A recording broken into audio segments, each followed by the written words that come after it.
From Pacifica, this is Democracy Now!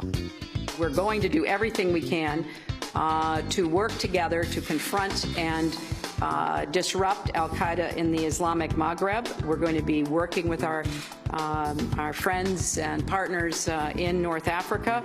We are supporting the French operation in Mali with intelligence and airlift. As the Obama administration agrees to aid France's bombing of Mali, over 20 foreign hostages remain unaccounted for in neighboring Algeria in what's been described as one of the biggest international hostage crises in decades. Then, cycling legend Lance Armstrong admits to Oprah Winfrey he cheated his way to a record 7 Tour de France titles. Yes or no? Did you ever take banned substances to enhance your cycling performance? Yes. Yes or no? Was one of those banned substances EPO? Yes. Did you ever blood dope or use blood transfusions to enhance your cycling performance? Yes. We'll speak with sports writer Dave Zirin, author of the new book Game Over: How Politics Has Turned the Sports World Upside Down. And as the 40th anniversary of Roe v. Wade approaches, we look at how anti-choice legislation over the years has criminalized pregnancy, leading hundreds of women to be arrested, forced to undergo unwanted medical procedures, and locked up in jails or mental institutions, all because they were pregnant. All that and more coming up.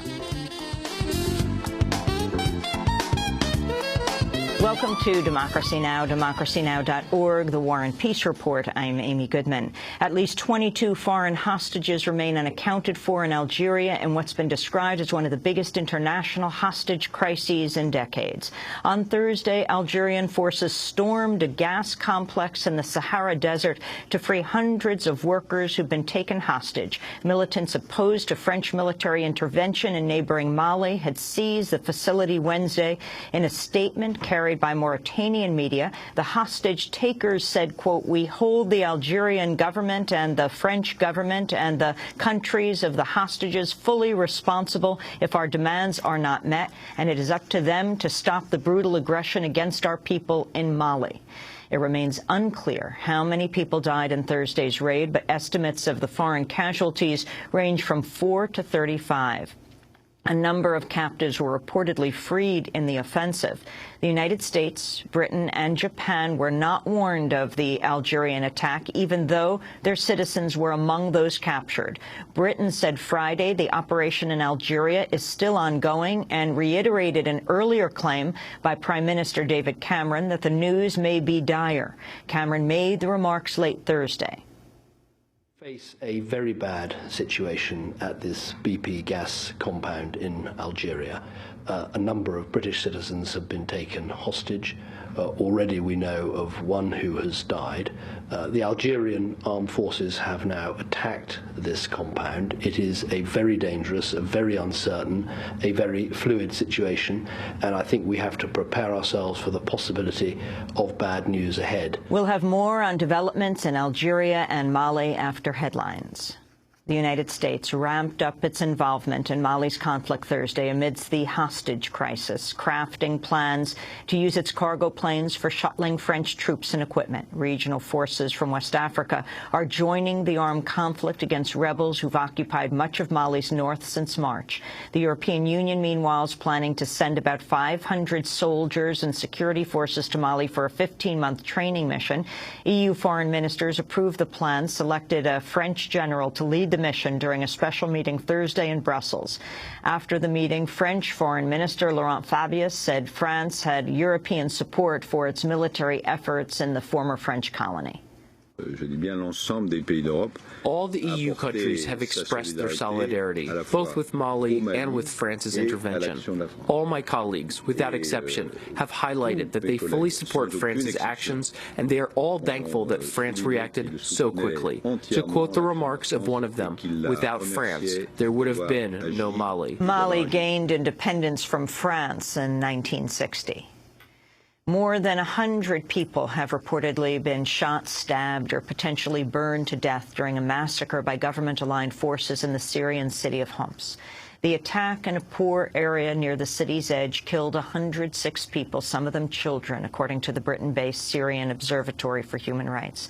Many homes were set on fire. Some of the victims' bodies appeared to have been burned. It was unclear whether the attackers were part of the Syrian army or members of a militia loyal to President Bashar al-Assad. Widespread violence was reported Thursday across Syria, with continued bombings by government planes and clashes between troops and anti-government rebels.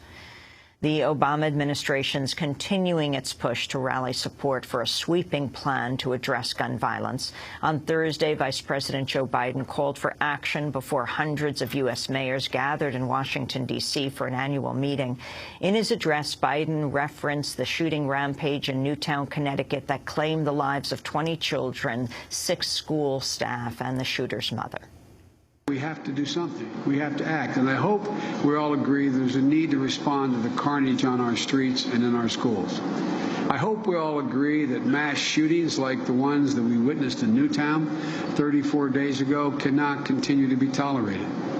That tragedy in all my years in public life, I think, has affected the public psyche in a way that I've never seen before. A new poll affirms Vice President Joe Biden's claim about the impact of Newtown, finding the massacres affected public opinion on guns more deeply than other shootings. The New York Times CBS News poll says 54% of Americans believe gun control laws should be tightened, up from 39% last April. The increased support swept across party lines with an 18-point rise among Republicans. 9 in 10 people said they favor requiring background checks on all gun purchases. Defense Secretary Leon Panetta expressed his support for gun control Thursday during an address to U.S. troops in Italy. Panetta told the group only soldiers need assault weapons. I mean, who the hell needs armor-piercing bullets except you guys in battle? I mean, look, I'm a hunter. I go out. I've done duck hunting since I was 10 years old, and I love to hunt. And I love to be able to, to share that joy with my kids. But I don't. I mean, for the life of me, I don't know why the hell people have to have an assault weapon. A new report says students in Mississippi are being expelled and incarcerated for minor offenses due to harsh school policies that mainly affect youth of color. The report by groups including the ACLU and NAACP follows the filing of a Justice Department lawsuit alleging officials in Meridian, Mississippi have created a school-to-prison pipeline, sending disproportionately African-American and disabled students to juvenile detention for violations like flatulence or breaking the dress code. The report says a 5-year-old boy in Holmes County was escorted home in a police car for a dress code violation. The school required black shoes, but his mother had tried to cover other colors on his shoes with black marker. Researchers wrote, quote, whether it's a dress code violation, profane language, or a schoolyard scuffle, young people are being herded into juvenile detention centers and into the revolving door of the criminal justice system. The report comes as President Obama's backing a plan to increase police officers in schools, a policy some fear could lead to even higher incarceration rates for students of color. To see our debate on armed guards in schools, you can go to our website at democracynow.org. A former superintendent at a West Virginia coal mine where an explosion killed 29 workers has been sentenced to nearly 2 years in jail. Gary May had pleaded guilty to conspiracy to defraud the U.S. government, admitting his role in tipping off miners about safety inspections, falsifying records, and disabling a methane detector. Regulators found Massey Energy failed to uphold basic safety standards, allowing the buildup of coal dust in the mine, which was ignited by a spark from faulty equipment. The 2010 explosion marked the worst coal mining disaster in 40 years in the United States. A new investigation says the Obama administration cast aside the results of a probe into the effects of gas drilling on drinking water, following pressure from the drilling company. The Associated Press reports the Environmental Protection Agency issued an emergency order in 2010 saying a Texas well saturated with flammable methane posed an immediate risk to homeowners. Regulators had scientific evidence against the driller, Range Resources, but backed down after the company threatened not to cooperate with with a national study on the drilling process known as fracking. The threats prompted the agency to set aside their investigation, which found drilling could in fact have contaminated the water. One of the affected homeowners said his drinking water is so laced with methane he can set it on fire. Steve Lipsky said, quote, "I just can't believe that an agency that knows the truth about something like that or has evidence like this wouldn't use it." A U.S. soldier accused of massacring 16 Afghan civilians in March has been ordered to undergo a sanity review before his lawyers can wage a defense based on his mental health. Staff Sergeant Robert Bales deferred entering a plea Thursday on charges that could carry the death penalty. He's accused of killing 9 children and 7 adults during a nighttime attack on 2 villages in Kandahar province. Lawyers say Bales, who served 4 tours in Iraq and Afghanistan, may have suffered a traumatic brain injury and PTSD. Attorney John Henry Brown discussed Bales' mental state Thursday. He's hanging in there. He's a strong person. And I think that he would agree with what I just said, that she feels a bit abandoned by the Army.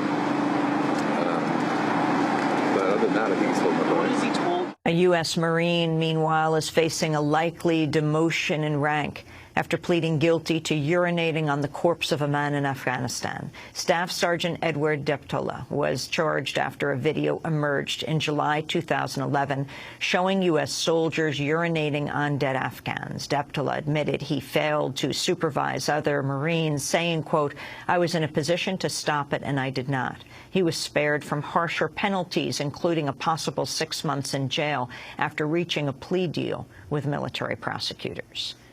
U.S. House Republicans are continuing their fight to preserve the 1996 Defense of Marriage Act, or DOMA, which denies federal recognition of gay marriage. The Obama administration's refused to continue enforcing it after deeming it unconstitutional, but Republicans are seeking to keep it in effect through the courts. The Huffington Post is now reporting House Republicans have allocated nearly $3 million in taxpayer funds toward their legal costs to challenge the administration in court. The Republican State Leadership Committee has released a shockingly honest report boasting about how it retained the party's majority in the U.S. House of Representatives by gerrymandering congressional districts in traditionally Democratic states. The report concedes Democratic candidates for the U.S. House received 1.1 million more votes than Republicans in the last election cycle, but the Republicans still won a 33-seat majority in the House. How, the report asks? Quote, "One needs to look no farther than 4 states that voted Democratic on a statewide level in 2012, yet elected a strong Republican delegation to represent them in Congress: Michigan, Ohio, Pennsylvania, and Wisconsin," the report said. It goes on to detail how Republicans spent millions of dollars in those states, fueling state-level victories that allowed Republicans to spearhead redistricting for the 2012 election to their party's advantage. The group says it raised $30 million for the initiative. And the United Nations is criticizing the U.S.-backed regime in Saudi Arabia for the beheading of a Sri Lankan guest worker. 24-year-old housemaid Rizana Nafik was decapitated last week over allegations of murdering the baby of her employer. Rupert Colville, the spokesperson for the UN High Commissioner for Human Rights, condemned the execution. We express our deep dismay at the execution of a young Sri Lankan woman in Saudi Arabia on Wednesday. Rizana Nafik, who arrived in Saudi Arabia from Sri Lanka to work as a housemaid in 2005, was charged with the murder of her employer's baby a week after her arrival. Despite a birth certificate that allegedly showed she was a minor at the time of the baby's death, and repeated expressions of concern from the international community, she was convicted of murder, sentenced to death, and beheaded. And those are some of the headlines. This is Democracy Now!, democracynow.org, The War and Peace Report. I'm Amy Goodman. And I'm Juan Gonzalez. Welcome to all of our listeners and viewers around the country and around the world. Thanks so much for watching this report from Democracy Now!, your daily independent global news hour. We don't accept advertising or corporate funding, but rather rely on donations from viewers like you. Please make your contribution by visiting democracynow.org. We need your support today to keep bringing you this hard-hitting, in-depth reporting.